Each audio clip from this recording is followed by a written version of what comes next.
Welcome to Treasure Hunt. Treasure Hunt is all about current events of archaeological discoveries in the Holy Land or in the regions around. And we have something brand new that just hit this past week, and it is in En-Gedi. It's on the Dead Sea. We'll have some maps in a minute for you, but they have found a silver half shekel, and it dates back to the first year of the Jews' revolt that resulted in their temple being burned and the city burned to the ground and wasted and looted by the Romans. So the Judean desert has once again given up one of its ancient treasures. This is a very rare half shekel silver coin. It has stamped on it the Holy Jerusalem in ancient Hebrew on the face of the coin. And on the back side of the coin, a chalice is depicted, above which the Hebrew letter Aleph, the first letter of the Hebrew alphabet, appears. This denotes and dates this as the first year of the Jewish outbreak, which that would make it 66-67 AD. So they did not put numbers like we would put 2023 on our coins and currency as the date of it being minted. When they minted something, they would take whatever is pictured or said on the coin, as the Romans would. The Romans usually had Caesars and famous people, and the letter A would be used for the first year of that event or of that reign. So if Julius Caesar appears on a coin and there is Gimel, that would denote what year of his reign that this was minted, and it could be dated then because we know the dates of his reign. So that's how we know 66-67. The chalice is the common symbol on Jewish coins towards the end of the Second Temple period also. It was found in En-Gedi. And here is our map. Please note where Jerusalem is at the upper left. And this has some of the caves denoted up in Qumran, where the Dead Sea Scrolls were found. But all along this wilderness mountain range, there are thousands upon thousands of caves. I'm going to show you a few pictures in a minute of them. And between Qumran and Masada, you can see En-Gedi is there, encircled with the dot on the Dead Sea. It is not filled in dark. Now, what would have happened was rebels fleeing Jerusalem and from the Roman army, once they had taken total control and were burning the city, they would come after them and they would make their way over towards Qumran and then just come down the Dead Sea coast to Masada. That was the final refuge. And of course, a place to stop over would be En-Gedi. Now, this is an aerial view looking from mostly the east, but we are a tad south. And if you'll notice, there is lush green, and that's because of the water, the source that is there. And also you can see how there are runoffs. If you look to the right and to the left, you can see where the water, when the rain comes, it comes heavy. And then you can see wadis breaking and going back into the land itself. Over to the upper right-hand side would be what is called that's the Cave of David, where he hid when Solomon was down in En-Gedi, having fresh water, a good night's sleep. David could see the campfires, and he snuck down that night.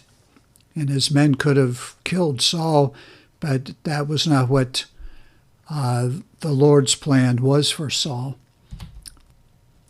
Here is a very good detail. It is actually a park. It is a national park. There you can come and just walk around. You can go back into the caves. You can take a tour.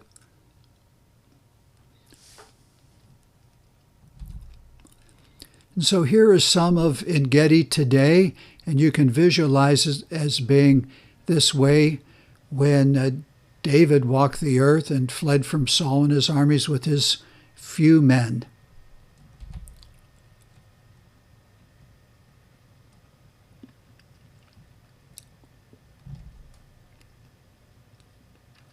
You can see, if you look dead center in the middle of the cave, you can see a hole there, and then to the right a bit further down, another hole. Just backs up the fact that there are caves everywhere. To the center left, there is a small one. These are all caves. You see one off to the upper right where the crowd is walking. If they would just go up a bit, there's a cave there. Some are walking down in the wadi, in the stream bed that would become gushing. There, others are on the higher ground as they work their way back towards En-Gedi. They're coming to. And then if you turn around and look, this gives you a beautiful view. And if you go out into the Dead Sea, yes, there are resorts that are a little bit north of En-Gedi. They try to leave En-Gedi as it is a park and leave it without structures, so that you just see how natural it is as it were 2,000-3,000 years ago. Notice something interesting in the Dead Sea. You know, it's also called the Great Salt Sea. Look at all the salt clumps. Date palms grow very easily and grew in the times of David and Saul. En-Gedi in Israel's history was a main place of refuge, and we've been talking about this for David and his men when hiding and running from Saul. 1 Samuel 23:29, and David went up from thence and dwelt in strongholds at En-Gedi. David would come here often, and the strongholds are the caves. There was not a fort, but he would hide in a cave, he and his men. Here's another reference in 1 Samuel, 2 verses here. Now when Saul returned from pursuing the Philistines, he was told, saying, Behold, David is in the wilderness of En-Gedi. Then Saul took 3,000 chosen men from all Israel and went to seek David and his men in front of the rocks of the wild goats. Well, this was just a landmark.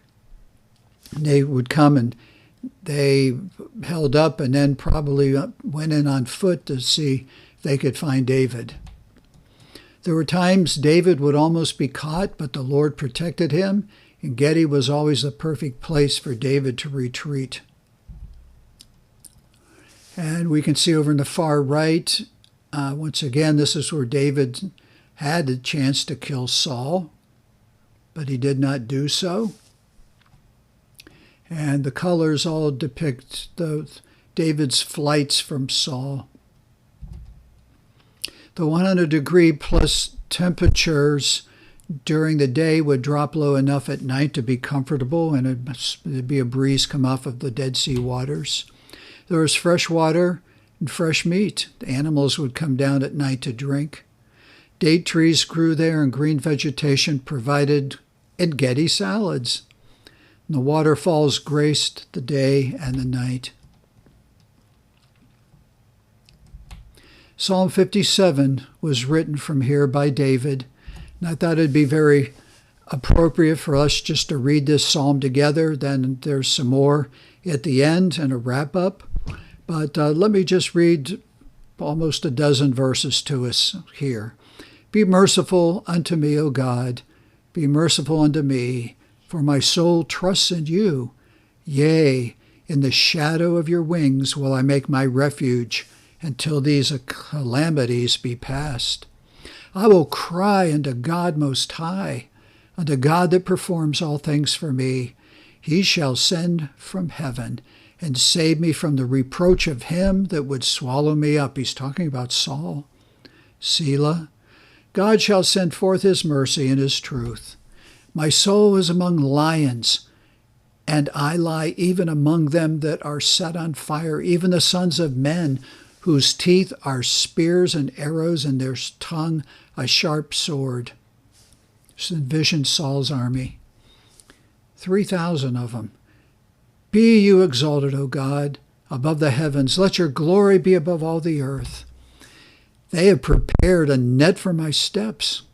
My soul is bowed down. They have dug a pit before me, into the midst whereof they are fallen themselves. Selah. My heart is fixed, O God. My heart is fixed. I will sing and give praise. Awake up, my glory. Awake, psaltery and harp. I myself will wake early. I will praise thee, O Lord, among the people. I will sing unto you among the nations. For your mercy is great unto the heavens, and your truth unto the clouds. Be you exalted, O God, above the heavens. Let your glory be above the earth. The coin dates back to 66-67 AD, when the Second Temple was destroyed by General Titus and his army. The rebel Jews did mint their own coins from 66 to 70 AD, and they did that in Jerusalem. The only coin that they would mint would be a shekel, silver, and a half shekel, also silver. So they only used silver. Here is a map of, believe it or not, there are actually mints throughout the kingdom of Israel and around it, where the Greeks and then the Romans set up these mints, and coinage would be made. The biggest one that supplied Israel was at Joppa, although Jerusalem had a pretty big one.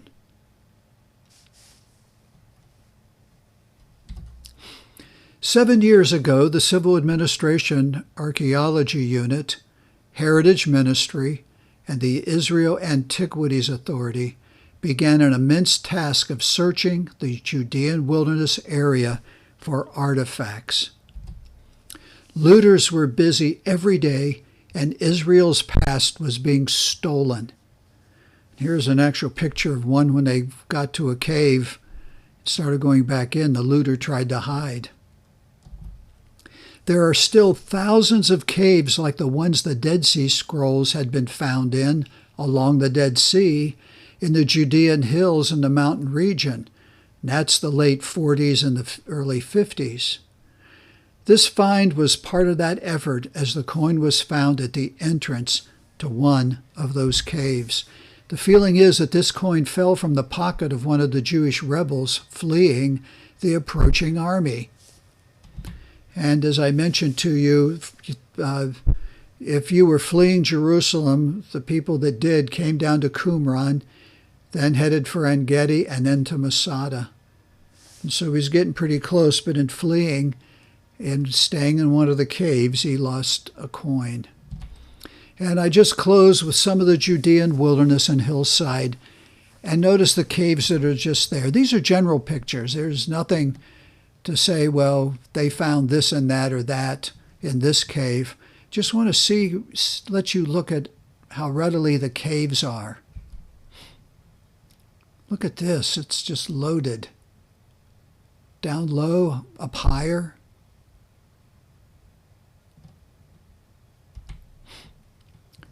Here's a couple that are being worked in and are being dug. And treasures are being found.